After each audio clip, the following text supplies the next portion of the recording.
Vamos ahora a hablar de un circuito integrado muy utilizado, que es el 555.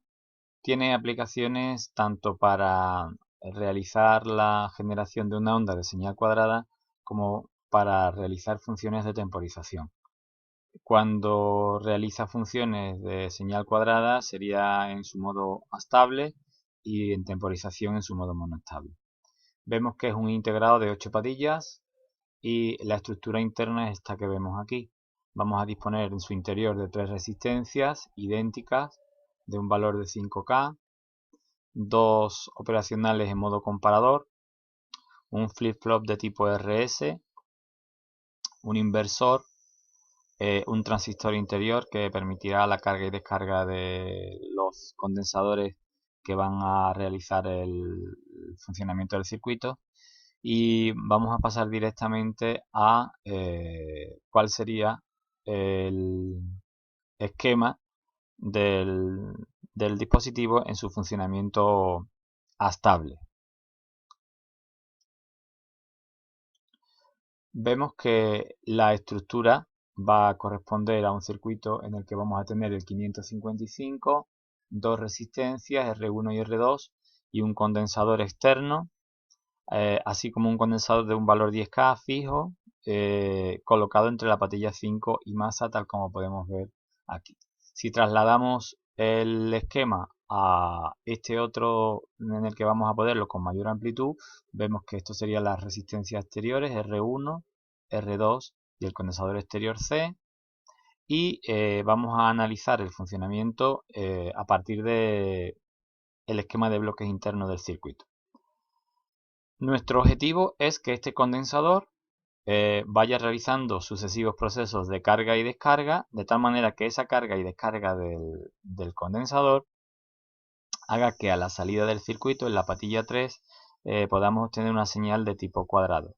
De tal manera que, salvo este primer periodo en el cual el condensador sí tiene que partir lógicamente del nivel 0, a partir de aquí ya el condensador simplemente se va a mantener entre 1/3 y 2/3 de la tensión de alimentación. Vamos a verlo entonces el funcionamiento a partir de la siguiente página. Veis que el circuito está alimentado a la tensión de alimentación. Vamos a subir esto simplemente para poder ver mejor el circuito, de tal manera que en un primer instante, cuando conectemos el circuito por primera vez, este condensador estará descargado, por lo tanto la tensión en este punto serán 0 voltios.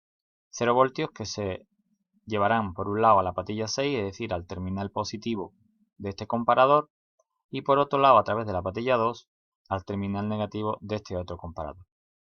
Por otro lado, como las tres resistencias internas están sometidas también entre este punto a la tensión de alimentación y en este punto de aquí a masa, podemos decir que en cada una de estas resistencias se nos quedará 1/3 del total de la tensión de alimentación. Es decir, entre este punto y masa tendremos 1/3 tal como aparece ahí, y entre este punto y masa tendremos 1 y 1, pues 2/3 de la tensión de alimentación.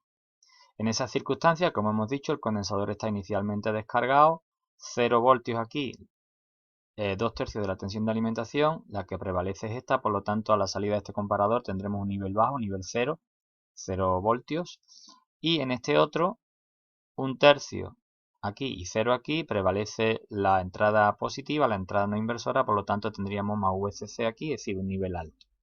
1, 0 significaría set, por lo tanto la salida Q pasaría a valer 1, pero nosotros estamos utilizando la salida 0, perdón, la salida Q negado, con lo cual si Q es 1, Q negado será 0. Como aquí lo que tenemos es un inversor, pues a la salida tendremos más VCC, el nivel alto en un primer momento. Por otro lado, este 0 está aplicado a la base de este transistor, que al ser NPN, fijaros, el emisor está masa, estará a 0, y la base también está a 0, con lo cual estaría, su unión base-emisor no está polarizada de manera adecuada y estará en corte. Al estar en corte, pues es como un interruptor abierto, con lo cual por aquí no puede circular corriente. Eso hace que la tensión de alimentación a través de R1 y R2 vaya cargando el condensador.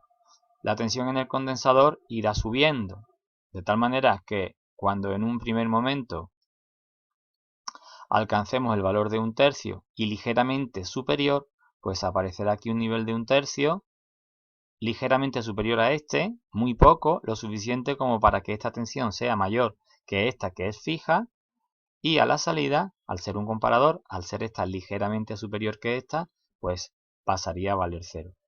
No obstante, en el comparador de arriba, como esta tensión simplemente es un poquito superior a 1/3 de la tensión de alimentación, aún prevalece los 2/3 de tensión de referencia interna, con lo cual esta tensión sigue siendo más grande que esta otra, de tal manera que en el comparador AO1 seguiremos teniendo un 0. Es decir, el condensador se ha cargado, se está cargando y ha llegado a 1/3 y sigue subiendo, pero todavía muy poco por encima de 1/3. En esas circunstancias los dos comparadores tienen 0 y el biestable mantiene el estado de sus salidas anteriores, por lo tanto aquí sigue teniendo nivel alto y en Q negado un 0. A la salida tenemos más VCC y por tanto este transistor sigue en corte. Y el condensador seguirá cargándose. Seguirá cargándose hasta que en determinado momento iguale y supere ligeramente el valor de 2/3. En este caso, al alcanzar el condensador la tensión de 2/3 de la tensión de alimentación, fijaros que en el operacional de abajo no ocurre nada porque aquí seguimos teniendo 2/3 que es una tensión mayor que la que tenemos aquí en la positiva, por lo tanto aquí seguimos teniendo un 0.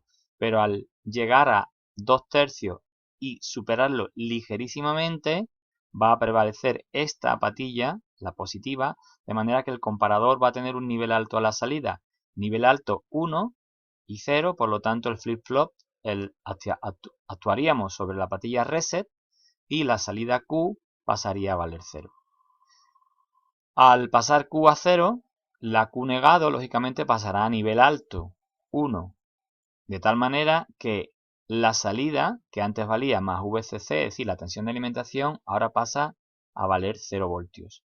Y a la vez le estamos aplicando un nivel alto de tensión a la patilla de la base de este transistor, con lo cual este transistor va a entrar en saturación y al entrar en saturación, observar este punto de aquí es como si lo pusiéramos a masa.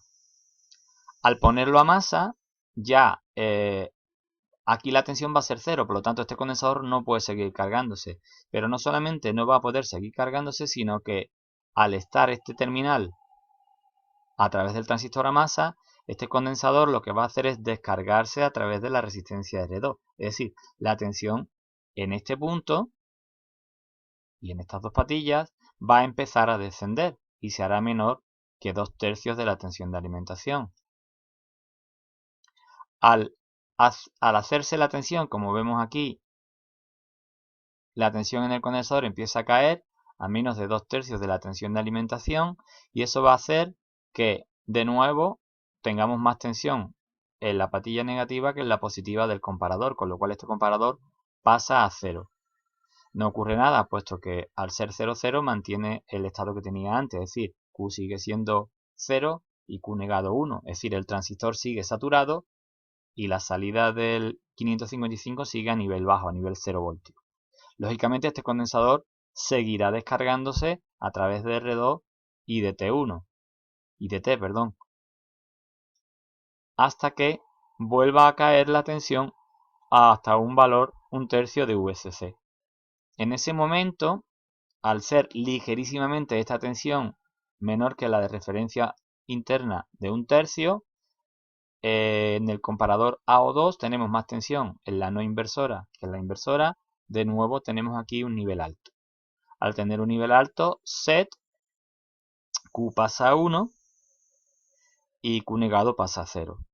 De tal manera que este 0 hace que la salida vuelva a ser nivel alto más VCC y este 0 se aplica de nuevo a la base del transistor que vuelve a entrar en corte. Al entrar en corte ya no hay circulación de corriente por aquí y de nuevo el condensador va a empezar a cargarse a través de R1 y R2. Y este proceso se mantiene mientras tengamos ya alimentado el circuito, de tal manera que ahí ya tenemos esta situación. El condensador va a estar constantemente en procesos de descarga y carga durante todo este tiempo, de tal manera que podemos definir dos tiempos. Nivel de tiempo a nivel alto, T-on, por así decirlo, y nivel de tiempo a nivel bajo, o T-off. El tiempo a nivel alto, como depende de que el condensador se cargue a través de R1 y R2, vemos la fórmula, es 0,693 por el valor de R1 más R2 y todo ello multiplicado por el valor de la capacidad en faradios. Y el valor de la tensión off o nivel bajo de la tensión de salida, como solamente depende de R2, será 0,693 por R2 y por C. El periodo total de la señal, lo vemos aquí, sería la suma de las dos. Y si quisiéramos calcular la frecuencia, pues simplemente el inverso del periodo.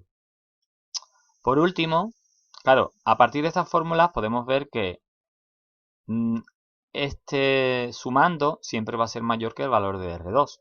Por lo tanto, nunca vamos a poder tener tiempos de on inferiores al tiempo de off. Para evitarlo, lo que hacemos es, o para conseguirlo, mejor dicho, poder tener tiempos de on inferiores, pues simplemente colocaríamos un diodo en paralelo con R2. Aquí lo tenemos en línea de trazo porque lo podemos poner o no. Si lo ponemos, lo que conseguimos es que la carga del condensador se va a hacer a través de R1, el diodo que tiene una resistencia prácticamente a 0 y C, y la descarga sí se hará a través de R2. Con lo cual conseguimos separar y hacerlos independientes el tiempo de on y el tiempo de off, ya que el tiempo de on solo dependerá de R1 y el tiempo de off solo dependerá de R2. En el caso de que no utilicemos este diodo, pues repito que las fórmulas serían estas. Un error que se puede cometer es poder pensar que estos dos tiempos pueden ser iguales simplemente haciendo R1 0. Si hacemos esto, corremos el riesgo de destruir el 555, puesto que R1 es la única resistencia que va a limitar la corriente a través del transistor interior en el caso de que el transistor interior esté en posición de saturación. Vamos a ir, fijaros que R1, cuando el transistor este está saturado, vamos a irnos a uno más arriba, cuando está saturado, la única limitación de corriente de este transistor es a través de R1, ¿vale? Si R1 lo hiciéramos 0, pues es verdad que podríamos pensar que los tiempos podrían ser iguales, pero el circuito dejaría instantáneamente de funcionar, puesto que el 555 se destruiría. Por tanto, y por hacer un resumen de nuevo, recordamos que el circuito va a funcionar como un generador de señal cuadrada, dependiendo de los tiempos que tarde este condensador en ir variando su valor desde 1/3 a 2/3 de la tensión de alimentación. El condensador siempre se va a mantener en esos márgenes.